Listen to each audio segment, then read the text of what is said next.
Ito hong, sinasabi po ng, Malacanang na kahandaan nila sa Yes. pagkakaintindi ko po sa pahayag mismo po ng, PCO Secretary Hmm. ay kapag daw po ito ay idinaan sa Interpol 'no, na usapin ito pong, arrest warrant na ito. At handa ho naman daw ang Malacanang kung sakasakali. Yun lang Hmm. pong sinasabing kahandaan na iyon, wala pa ho tayong detalye at malamang baka ngayon po sa pagharap sa media ni Yusek Attorney Claire Castro, eh mailiwanag po natin yan. Siguro nga, kung baka libre pa ngayon si Attorney Claire pagkatapos ni Attorney Cristina Conti, ay baka man natin maaari siyang gambalain kahit na Tama. maiksi lamang Mhm. as an explainer dito nga sa procedure na ito. Although si Attorney Cristina Conti rin ay makapagbibigay ng kaliwanagan doon sa protocol ng mismong International Criminal Court na nakabase niya sa The Hague, the Netherlands, dito po sa paglalabas nga ng arrest warrant. Kasi po, ang mismong ICC, wala silang mga sheriff. Oh, wala Wala silang silang sariling law pulis. enforcement, no? Na Mm. kung saan po sila magpapadala ng aaresto. Yan po ay sa pakikipagtulungan nung bansa kung saan po meron pong order of arrest yung ICC sa isang individual na naandoon sa bansang iyon. Kapag hindi miyembro ng ICC yung bansa, doon may problema ka na kaagad. Kasi wala ka makukuha ang supposed to be nga cooperation kasi hindi member. And remember, nung panahon po ni Pangulong Digong, kumalas tayo sa ICC. I think a year or two after po nang siya 2019. magsimula sa kanyang panunungkulan sa prinsipyo nga daw po na hindi na tayo nararapat sumunod dito po sa ICC. And siguro nga din that time, baka yung pong kanilang iniisip na mukhang baka magkaproblema eventually kung habulin na po sila nitong mga tao na sinasabing walang habas, no, na namatay ng dahil po sa kampanya on illegal Oo. drugs. Okay? Mhm. And bagamat ito pong kaso na kinakaharap ng dating Pangulo, pati po ng nila Senador Bato de la Rosa, ang Hmm. kanila pong punto, maaring kumalas ka na sa ICC after 2019, pero yung mga ginawa mo before that na member pa tayo, sako pa ito nung mga panuntunan na pinaiiral sa ICC. Ito po, ating kausapin si Attorney Cristina Conti, ang isa nga po sa mga abogado ng mga umano'y biktima ng war on drugs. Attorney Christina Conti, magandang umaga po. Yes, good morning, Manong Ted, DJ Chacha. Thank you for being on the show. Sigurado nakarating na po ito sa inyong balita, no, na may arrest warrant na daw na inilabas ang ICC para po sa Pangulong Duterte. Gaano po ito katotoo? Naku, I can neither confirm nor deny. Very showbiz ng answer. Dahil hindi naman sa amin directed yung warrant of arrest. Ang warrant of arrest ay i-issue ng ICC. Ang mag-announce niyan if ever would be Karim Khan, yung prosecutor ng International Criminal Court, at ipapadala ito dun sa mga member state ng ICC o kaya yung bansa kung saan natatagpuan yung subject. Kalaunan, maaaring ipadala din sa Interpol or ipapadala din sa Interpol dahil may kasunduan ng ICC at Interpol tungkol sa data sharing. 'Yan ang mga paraan. Kanina narinig ko yung discussion, tama naman, perfect. 'Yan ang mga paraan na makakarating dito sa Pilipinas itong warrant of arrest at talagang wait and see kung yung ating Philippine government ay mag-i-implement nito. Kung sa akin medyo mas okey pa sa'kin o mas pabor ako na hindi mo na i-announce yung warrant. Kasi 'di ba 'pag ganito na matutunugan mo na o maririnig mo na, talagang may pagkakataong tumakas. Kaya yung diwa talaga ang esensya ay dapat confidential or secret, yung request for or issuance ng warrant at yung execution na lang o yung implementation dun na lang nagkakaalaman. Attorney Christina, para lang mas malinaw sa atin, itong ganitong klase ng arrest warrant, saan po ba ito idinadaan dapat? Kasi sa mga pahayag, sinasabi, tama daw po ba? Dito ang sinasabi, dapat sa DFA idinadaan ito? Kung miyembro tayo ng ICC, DFA talaga ang ating representative. Doon magtatalaga o dun sa unit na yun magtatalaga ng upo dun sa Assembly of States Parties. Usually, yan yung ambassador natin sa The Hague. Ayan. Kaya lang, kung ganitong hindi na tayo miyembro, ang mukhang dediretso ito sa Office of the President. At siya ang kumbaga, magbibigay nito on a need to know basis dun uh sa mga tao. At dahil ang warrant of arrest, ang nakalagay naman dyan to all law enforcement officers. Hindi yan directed against the general public, hindi siya announcement per se. Ang warrant of arrest mismo nakalagay ay to all law enforcement officers. Ang iniisip ko may dalawang departamento na pwedeng sumalo niyan. DOJ dahil nasa kanila ang NBI Mhm. at DILG dahil nasa kanila ang PNP.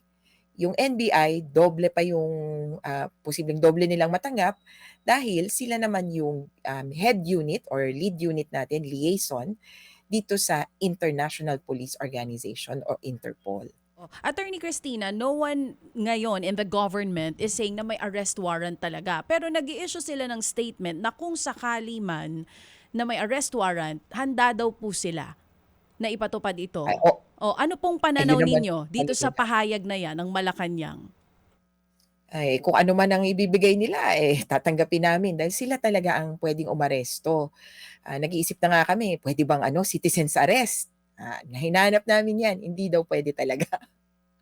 Hindi po. Isipin nyo na lang, ang dami nang nagbo-volunteer na pumunta sa Davao at humuli. Mhm. Pero kung at ano man, di pulis ang huhuli, yung bukas na offer, sabihin na natin, o yung kabukasan ng isip ng Philippine government, pabor sa amin sa ngayon. Ang kailangan lang talaga, kung anong bulalas, yun din yung aksyon. Mhm. Oo. Ito po bang issue na ito, itong alingaw na ito na hindi pa kumpirmado sa ngayon, bago pa po lumabas sa media, alam nyo na rin po ito, Attorney Christina? Because I remember, nung kausap po namin kayo before last year ni Sir Ted, here on the show also, you were saying na may naririnig na kayo na anytime may maglalabas ng warrant of arrest para kay dating Pangulong Rodrigo Duterte. Actually, nandun kami sa rally nung March 8, umaga sa may Liwasang Bonifacio, dahil International Women's Day. Kasama ko yung mga nanay, tapos medyo may nagsabi na mukhang may warrant of arrest. Kapit kamay lang kami na ako sana totoo. Pero lumipas yung araw nang walang official confirmation galing sa ICC. Ngayong araw naman, ang naririnig ko, posibleng magkaroon din ng warrant of arrest dun sa domestic charges. So, merong nakasampang reklamo kay Duterte na incitement to sedition. Tapos, di ba, nung December, nautusan din itong DOJ na buuin ang kaso sa crimes against humanity laban kay Duterte. Posible din na merong galawan doon. Kaya abang lang kami, mukhang lahat ng tao, ang tanong, huhulihin na ba kung ano man ang warrant na yan?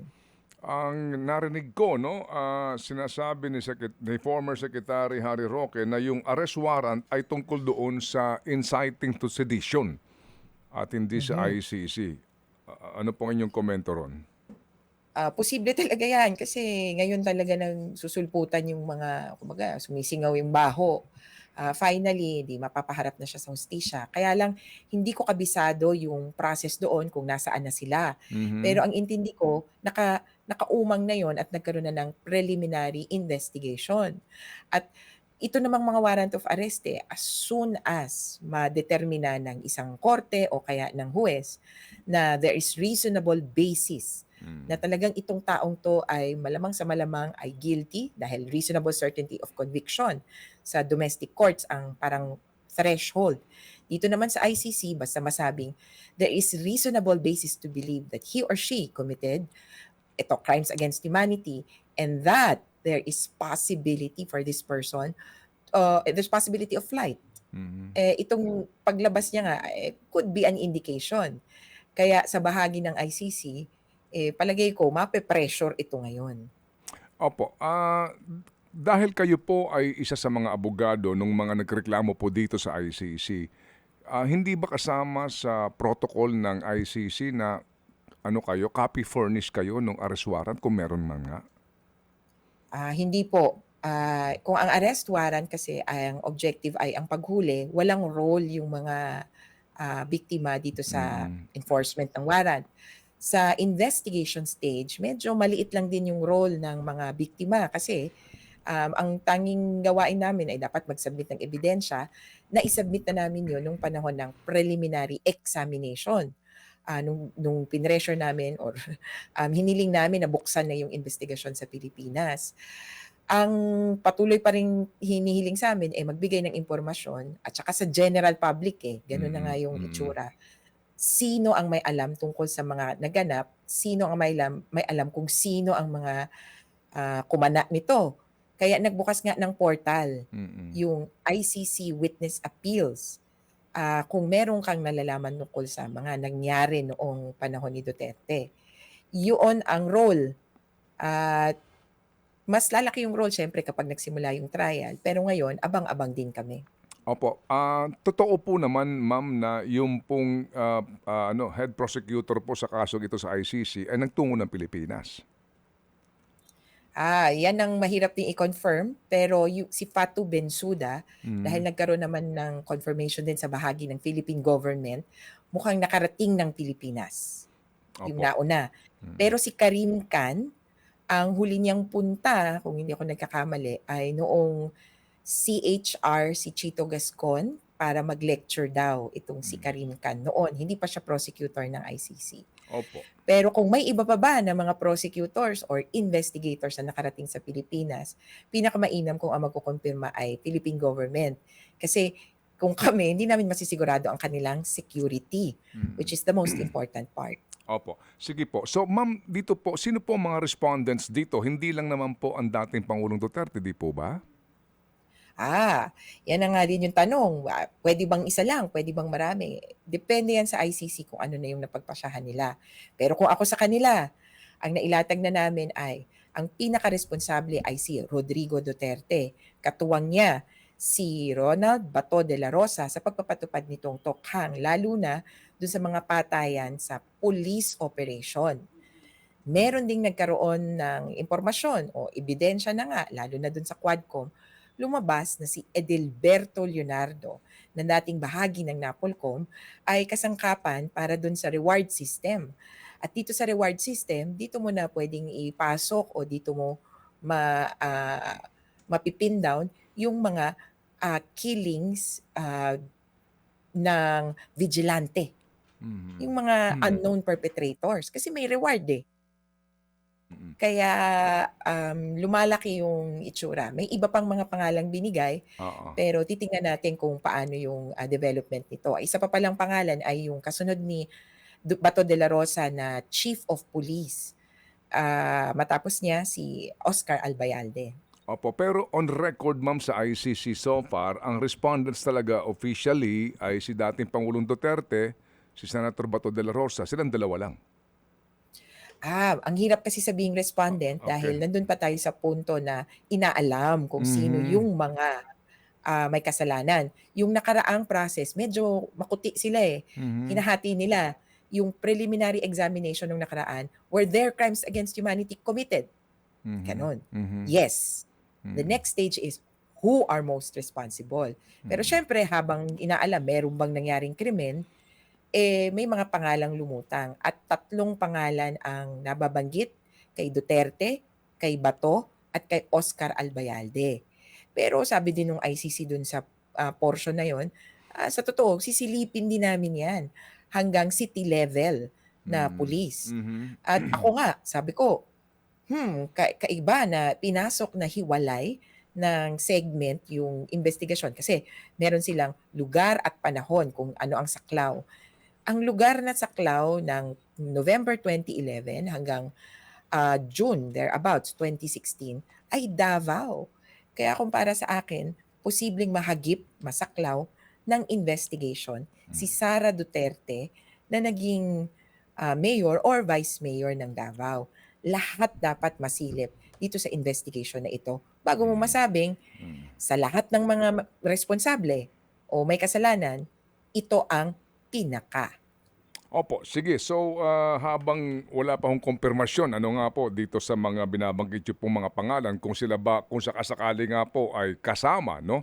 Dito po sa pag-i-issue po ng arrest warrant. Pero kung tutunghay lang po natin mismo yung sinasabi po ninyong main character dito na si dating Pangulong Duterte, sa usapin po ng politika attorney, ano po ang inyong pananaw dito sa pag-aanalisa po ng iba na mukhang kung ikaw ang gobyernong nakaupo ngayon, hindi mo hahayaan na magamit ito sa politika, sa pamamagitan po, magamit ito para makalamang ang mga pambato ng oposisyon, particularly po yung ticket na ini-endorso ngayon ng dating Pangulo. Kasi kung siya ay huhulihin mo sa mga panahong ito at mapapanood ng taong bayan yan at hindi maganda ang pagiging, ang mga pangyayari, baka magkaroon pa ng sentimiento, sabihin na po natin, o simpatsya ang nakararami sa dating Pangulo. Kaya it will be prudent for this administration na patapusin muna ang halalan. Aware kami diyan na talagang mapupulitika. Hindi lang yung timing, posibleng yung the mere fact na i-implement yung warrant. Kaya para sa amin, kung tatanggalin mo yung politika, tatanggalin mo yung timing. Tama ba na hulihin si Duterte kapag may warrant of arrest? Tama. Tama ba na simulan na yung impeachment trial? Tama. Kaya kung wala lang talagang politika, dapat gawin ito, hindi lang sa ngalan ng taong bayan, kundi sa ngalan ng hustisya all over the world. Kasi isipin nyo yung krimen na to, crimes against humanity, krimen laban sa sangkatauhan, kahit saan, tinitingnan itong mali. Ang hinihiling lang naman namin at ng korte ay humarap sa trial mismo, kung saan mas maayos na mapapadalo yung ebidensya, mas maayos na sabihin na nating batuhan ng mga akusasyon. Kasi kung ngayon, pupolitikahin o kaya propaganda lang, talagang mauuwi tayo sa hurt feelings, sa parang, kinikwento nyo, pinagchichismisan nyo ako, lagi niyong sinasabi may warrant of arrest ako, wala naman. Ang importante talaga, merong mangyayari na judicial process para sa amin patungkol dito sa war on drugs. Opo, sige po ma'am. So tayo pong pare-pareho ay, sabi nga po ninyo, no, kayo po, you cannot confirm or deny. Kami po naman dito sa panig po namin, kami umaasa lamang sa official na pahayag ng gobyerno o mga taong tulad ninyo na talagang nakatutok po sa isyong ito. Ano po, yan pong ating pong inaabangan. Sige po, so Attorney Cristina Conti, salamat muli po sa inyo pong panahon.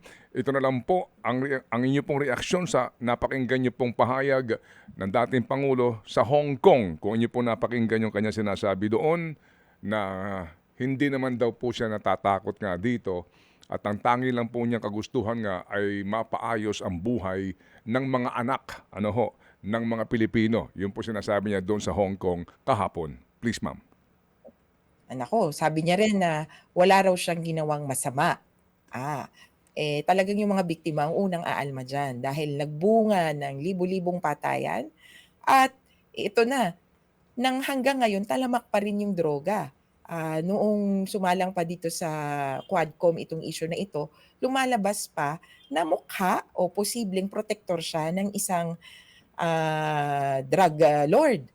Kaya talagang kami nadidismaya na sa totoo kahit na anong sabihin niya, mukhang may ibang nangyayari behind the scenes.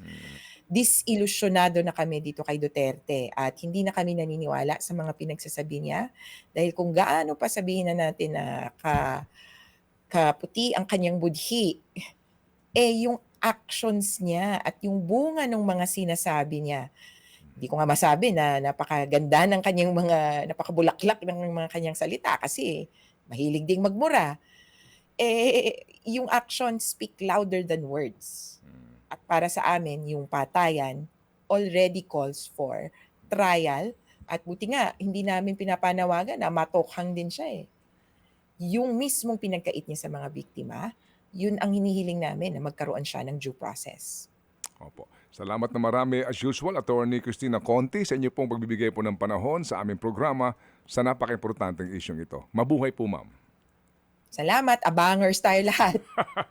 Opo. Thank you, ma'am. Salamat po na marami. Si Attorney Cristina Conti, ang isang nga po sa mga abogado nito pong mga sinasabing biktima ng war on drugs. Ngayong